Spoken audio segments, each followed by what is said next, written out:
हुआ ये कि मैं असेंबली के इजलास से बाहर निकला तो बाहर पुलिस की नफरी कड़ी थी, SHO को एसार थे, सेक्रेटेरिएट थे, दीगर SHOs थे और मेरी तरफ आगे आए। मैंने पूछा शीशा नीचे करके कि अगर कोई वारंट है या कोई FIR है तो मुझे दिखा दे तो मैं आपके साथ चला जाता हूँ। इससे पहले हमारे मेंबरान असेंबली, क्योंकि मैं डिप्टी स्पीकर साहब को मैंने रिक्वेस्ट की कि आप मुझे बोलने का मौका दें, बाहर नफरी आई हुई है हमारी गिरफ्तारी के पीछे, तो इस पर मैं बोलना चाहता था। उन्होंने कहा आप बोलेंगे, लेकिन फिर वो मौका दिए बगैर जनाब कुर्सी छोड़ के चले गए। बाहर जाके हमने मशवरा किया, मेंबरान असेंबली ने, हम कोई 70 लोग थे और मैंने उनको ये मशवरा दिया था, हर एक के पास 5-6 गार्ड्स थे। मैंने कहा जी पुलिस वाले 200-250 हैं, हम 300-350 बनते हैं, तो आओ जी बाहर इनके साथ मैदान कारदार बना ही लेते हैं। और ये एग्री कर गए, मेरे दोस्त बैठे हुए हैं और पूरी दुनिया को दिखाना चाहता था कि पार्लियामेंटेरियन की इस तरह बेतौकीरी होती है। लेकिन बल्ला हो आमिर डोगर साहब का, उसने आके मेरे कान में कहा कि जी वो तो इनके पीछे आए हैं, यूटिलिटी स्टोर के मुलाजिमीन के पीछे, हमारे लिए नहीं खड़े हैं। बहरहाल जब बाहर निकला तो पुलिस वालों ने कहा कि जी आप नीचे उतर आए। तो मैंने कहा वारंट, उसने कहा वारंट नहीं है, FIR नहीं है। एनी हाउ जो हुआ वो कैमरे के सामने हुआ। मैं उतरा, इन्होंने मुझे धक्के दिए और जाके गाड़ी में बिठा के थाना सेक्रेटेरिएट ले गए। मेरी गाड़ी में मेरे गार्ड्स थे, 5 क्लाशन कॉफ़ी थी, पिस्तौल था मेरा और इसके अलावा मेरा पर्स था, थोड़ी बहुत रकम थी। वो गाड़ी भी जो है पीछे ले गए और अभी तक मुझे न गाड़ी और असले का कोई इल्म नहीं है और उन असलों के लाइसेंसेस भी मेरे पर्स में पड़े थे। सेक्रेटेरिएट थाने में 3 बजे रात तक मुझे रखा गया, ना कोई बेड दिया गया, न कुछ खाने को दिया गया और ना किसी से बात करने दी गई। 3 बजे रात जुबैर खान का भी पता चला कि जुबैर खान भी आए हैं, उसी थाने में हैं। उसके बाद 4 बजे जो है मुझे ले गए CIA सेंटर। जब वहाँ पे गया तो पता चला कि हमारे 10 MNA साहिबान बशमूल चेयरमैन गौर साहब के और शुएब शाहीन साहब हमारे एक वकील हैं, वो सब वहाँ पे मौजूद थे और यूँ हमने रात जाग के गुजारी। और उस दिन फिर 4 बजे इन्होंने हमें अदालत में पेश किया। वहाँ अदालत में जाके इल्म हुआ, अब चूँकि आप खुद भी वकालत के पेश से वाबस्ता हैं, हमारे ऊपर इल्ज़ाम ये लगा है, हमारे ऊपर ये लगा है कि जलसे के रात को स्टेज पर जब जलसे का वक्त ख़त्म हुआ तो एक नायब तहसीलदार, जिसको ये मजिस्ट्रेट इन्होंने लिखा FIR में, वो एक पुलिस पार्टी की क़ियादत जो DSP संजानी और SHO वगैरह करते हुए वो आए और उन्होंने हमें कहा कि टाइम ख़त्म हो गया है तो आप लोग जो हैं यहाँ से डिस्पर्स हो जाए। तो अली अमीन खान मुताबिक FIR के अपने गार्ड से क्लाशनकोफ छीन के उसने DSP के कमपट्टी पे रख दी। मेरा लिखा है कि मैंने पिस्तौल निकाल के एक ASI अहमद अली है उसको मैंने कपड़े पाड़ दिए। शुएब शाहीन का लिखा है कि शुएब शाहीन ने पिस्तौल निकाला, वो बेचारा बटेर भी नहीं पिराता है, वो कि उसने पिस्तौल निकाला और यूं जनाब शेख वकास ने ये किया, फलां ने वो किया और सब, और पुलिस वालों को हमने पेंटी लगा दी। पूरी FIR इससे लब रहे थे। अब ये जो जलसा हुआ था A to Z, ये सब जो है कैमरे के सामने हुआ था और ऐसा वाकया जो FIR में इन्होंने कंकॉक्ट किया, पूरे पाकिस्तान ने वो जलसा देखा और इतना बड़ा वाकया हुआ, इतना बड़ा वाकये का 8 तारीख को जलसा है।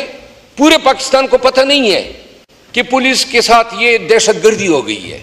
9 तारीख गुजर गई, किसी को पता नहीं है पाकिस्तान में। और 10 तारीख के 4 बजे जनाब ATC जज अब्बुल हसनात जुल्करनैन, ATC जज हैं, खुद मैं जज रहा हूं लेकिन शायद इसका नाम जो है वालिदैन ने गलत रखा है, ये अबुल खबाइस इसको कहना चाहिए। उसके सामने हमें पेश किया तो मैंने उसे कहा खबाइस का लफ्ज़ मैं एक्सपंज करता हूँ। खबाइस का, चले खबीस ही लिख दे। तो मैंने उन्हें कहा कि हजरत ये जो वाक़या हुआ है सिवाय ज़बानी इल्ज़ाम के कोई शवाहिद, कोई सबूत, कोई दलील, कोई मंतिक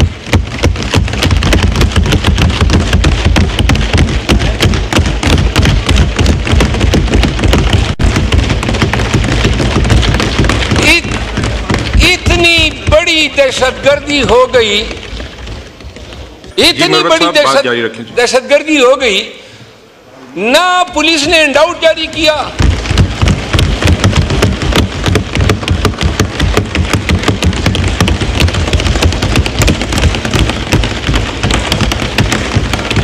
ना पुलिस ने इंडाउट जारी किया, ना मीडिया को पता चला, न पाकिस्तान में किसी फर्द को पता चला।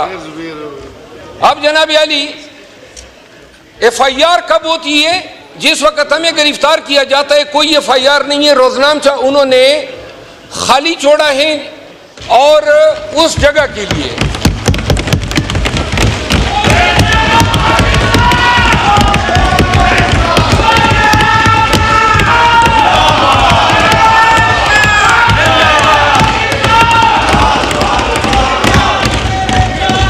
जज साहब को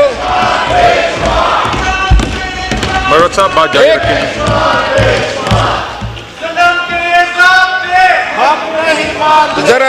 जरा अगर तशरीफ रखें इकबाल खान, जरा मुझे तकरीर करने दें।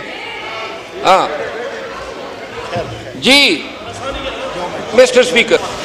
मरवत साहब आपकी बात मुकम्मल होगी? नहीं मुकम्मल नहीं, अभी मुकम्मल जारी रखें जी, काइंडली कंक्लूड करें। कर रहा हूँ सर। जी। तो इसके बाद हमारे खिलाफ जो FIR हुई, उस FIR में अल्लाह ताला हाजिर नाज़िर है, जज के सामने मैंने ये कहा कि अगर एक भी गवाह आ जाए और कलमतन कह दे कि एक हर्फ दुरुस्त है तो जितना रिमांड ये चाहते हैं दे दे। बहरहाल रिमांड उस जज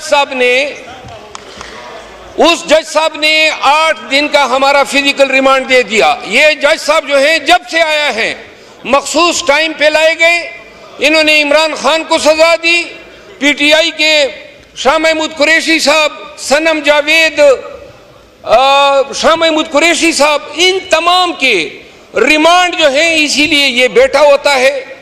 बहरहाल रिमांड के बाद हमें ले गए CTD headquarter. Your honour 2 minute आपकी तवज्जो दरकार है। CTD हेडक्वार्टर ले जाने के बाद रात को जो मैं मतलब पे आ जाता हूँ 9:30 बजे मुझे कुछ पुलिस वाले जो शक्ल से पुलिस वाले नजर आ रहे थे क्योंकि उन्होंने यूनिफॉर्में नहीं पहनी थी, उन्होंने कहा जी कि आपको हमने कहीं ले जाना है। जरा तवज्जो दरकार है आप सबकी, अगर काइंडली नशिस्तों पे तशरीफ रख लें। उन्होंने मुझे गाड़ी में बिठाया रात के 9:30 बजे। ये मेरे तमाम दोस्त जो थे वो उसी CTD बिल्डिंग में मौजूद रहे और मुझे नीचे जाके उन्होंने मेरे आंखों पे कपड़ा बांध दिया।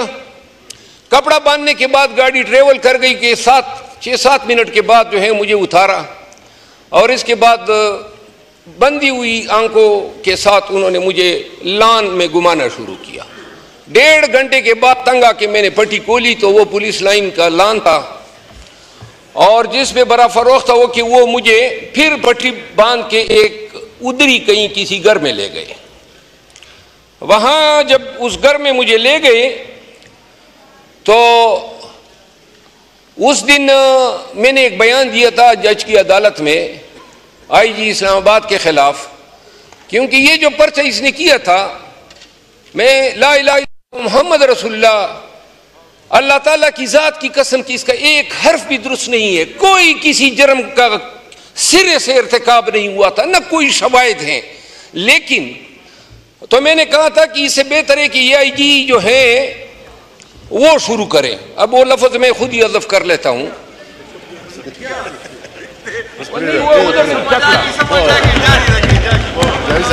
मैंने कहा कि ये चकला शुरू करें। अब आप इंसिस्ट कर रहे हैं तो बता ही देता हूं। तो इसके बाद वहां 4 लोग बैठे थे नकाबपोश।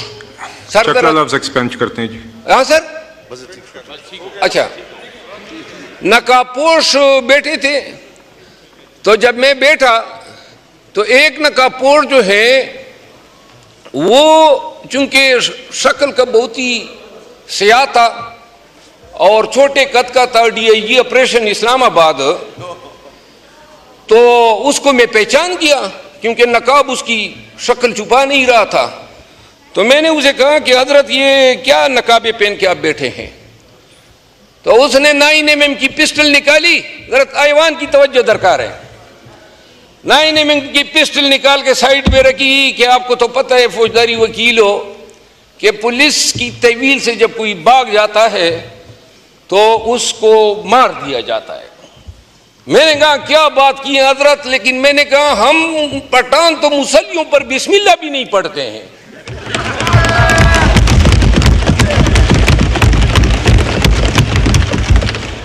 मैंने कहा तुम्हारा चिनोट भी मालूम है, मुल्तान का घर भी मालूम है और लाहौर का घर भी मालूम है। उन लोगों में हम नहीं है शरीफों में कि मार का के खामोश होते हैं। खुदा की कसम ऐसे खूनख्वार बीड़िए बन जाते हैं कि लोग अपनी रैंक तक भूल जाते हैं। बहरहाल आगे से जब मैंने उसे कहा कि हम बिस्मिल्लाह नहीं पढ़ते हैं तो इसके बाद हमारे दरमियान हाथापाई होने को आई। तो इसके बाद पुलिस वाले आए, उन्होंने मुझे एक स्टोर में बंद कर दिया। ये आपके मुअज़्ज़ज़ ऐवान के एक मुअज़्ज़ज़ मिंबर की रुदाद है। और 2.5 घंटे मुझे बंद रखा, उसमें पंखा नहीं था। और 2.5 घंटे के बाद 3:30 बजे रात को इन्होंने मुझे वहां से निकाला, यानी ये जो रात गुजरी है। और 3:30 बजे रात को निकालने के बाद फिर गाड़ी में पट्टी बांध के मुझे ले गए एक और जगह पे। तो जब पट्टी खोली तो वो वही जगह थी CIA सेंटर जहां मैं पहली रात को ले गए थे। फिर इन्होंने मुझे लॉकअप में डाला। लॉकअप में डाल के एक चटाई बिछी हुई थी, उस पे मैं जब सोने के लिए गया तो 5:30 बजे थे। उसके बाद मैं अभी तक जाग रहा हूं, यानी जब से गिरफ्तार हुआ हूं नींद हमने नहीं देखी है। कसूर कोई नहीं है, सिर्फ और सिर्फ पाकिस्तान तहरीक इंसाफ से ताल्लुक है। खुशामदीद जनाब स्पीकर। अस्सलाम वालेकुम रहमतुल्लाहि व बरकातहू। जनाब स्पीकर, मैंने तकरीर तो तकरीबन ख़त्म होने को है, लेकिन मैं आपको दाद दिए बगैर अपनी तकरीर ख़त्म नहीं करूँगा। आपने इंतहाई आला ज़र्फ़ी का मुज़ाहरा किया है और इस ऐवान के साथ जो हुआ पार्लियामान में उस पर तो और बातें करेंगे, लेकिन आपने अपना हक अदा कर दिया। आपने प्रोडक्शन ऑर्डर हमारा भी जारी किया, आपने अजी इम्तियाज़ का भी जारी किया, आपने इसकी इंक्वायरी भी बिठाई, आपने कल जो है हमारा पूछा, हमारे लिए तमाम का बंदोबस्त किया, आज आपने हमारी तमाम बातें सुनी। तो लिहाजा इस ऐवान में पहली दफ़ा शायद मैं ये कहना चाहता हूँ कि जो नफ़रतें इस ऐवान में पनप चुकी हैं और जो इस ऐवान में एक दूसरे के साथ हाथ मिलने के अमरवादार नहीं। ख्वाजा आसिफ साहब से मेरी मुलाकात क्या हुई, डंडोरे पीटे गए कि गोया मैं किसी ख्वाजा आसिफ साहब से नहीं, शायद किसी हिंदुस्तान की राह के सरबराह से मिला हूँ। और यहाँ ऐवान के अंदर जितनी गालम गलोच और जो गुस्सा और नफरत का इज़हार होता है, इसका असर पूरे मुल्क पे होता है। हमारे वर्कर एक दूसरे को खाने को दौड़ रहे होते हैं। आज आपने एक अच्छी मिसाल कायम की है और आप की एहतराम और आपकी इज्जत हमेशा जो है मेरे लिए, अब मैं इसको कभी भूलूंगा नहीं। आखिरी बात यह है कि आज ये जो पार्लियामान के साथ हुआ, जो नकाबपोश है, जो मेरे साथ हुआ, जो माजी में इस साइड के लोगों के साथ हुआ, जो मरियम बीबी के होटल का दरवाज़ा तोड़ा गया, जो ख्वाजा साद रफीक को जलील किया गया, या जो राना सनाउल्लाह के खिलाफ बोगस पर्चा किया गया, या ख्वाजा आसिफ को गिरफ्तार किया गया, या जिनको सेलों में डाल के उस वक़्त भी फैज़ ने किए थे ये काम और एजेंसियां कर रही थी, लेकिन ऐवान कमज़ोर था, लगाम नहीं डाल सकता था। और आज भी जो हो रहा है ये मजीद बेतौकीरी के हम शिकार होंगे अगर नौबत यहां तक आ गई कि नकाबपोश इस ऐवान में घुस आए। तो लिहाजा या तो इस ऐवान को ये फैसला करना चाहिए कि बेशक हमारे सियासी इख्तिलाफात अपनी जगह, लेकिन जहां ऐवान की हुर्मत पे अर्फ आएगा। आप लोगों ने कल पीपल पार्टी ने भी यकजहती का इज़हार किया, मैं पीपल पार्टी को भी खिराज तहसीन पेश करता हूं और MQM ने भी किया। जिस इस ऐवान की जिस पार्टी ने किया है, मैं कोई नफरत का पैगाम नहीं फैला रहा हूं, मैं उन तमाम पार्टियों को खिराज तहसीन पेश करता हूं और जमीयत उलमाए इस्लाम का भी। जनाब स्पीकर, आखिरी बात यह है कि ये जो मुल्क में हो रहा है इंसानी हकूक की पामालियाँ, ये बुनियादी इंसानी हकूक पामाल हो रहे हैं, तकद्दुस चादर चारदीवारी का, यकीन करें कि अब हम सब के ज़मीर जो हैं उनको कांपना चाहिए। जहां ज़मीर कांपना बंद कर देते हैं या नहीं कांपते हैं, अल्लाह की कसम वहां पे ज़मीन कांपनी शुरू हो जाती है। जी इस मुल्क कौम पे रहम करें। मेरे हल्के में लकी मरवत में पुलिस ने धरना दिया हुआ है, 4-5 अयाम से धरने का मुतालबा है कि फौज चली जाए। 8,000 फौजी हैं मेरे हल्के में। 2 साल कबल आए 50 मिलिटेंट्स थे और 2 सालों में लगभग 50 पुलिस वाले और 10-12 फौजी शहीद हुए, 4-5 मिलिटेंट भी मारे गए। इसके बाद अब गुज़िश्ता 15 दिन से हर रोज मेरे हल्के में पुलिस थानेदार और सिपाहियों के घर में मिलिटेंट घुस के उनको घरों में मार रहे हैं। तो सारी पुलिस आ गई और उन्होंने कहा कि ये फौज मेहरबानी करके यहाँ से चली जाए। मैं ऐवान के जरिए ये ख्वाजा आसिफ साहब तशरीफ फरमा है, मुतालबा करता हूँ, मिलिटेंट्स हैं, बदामनी हैं, 1 महीना हमें या हम रहेंगे या मिलिटेंट रहेंगे, आप मेहरबानी करके चले जाएं। शुक्रिया।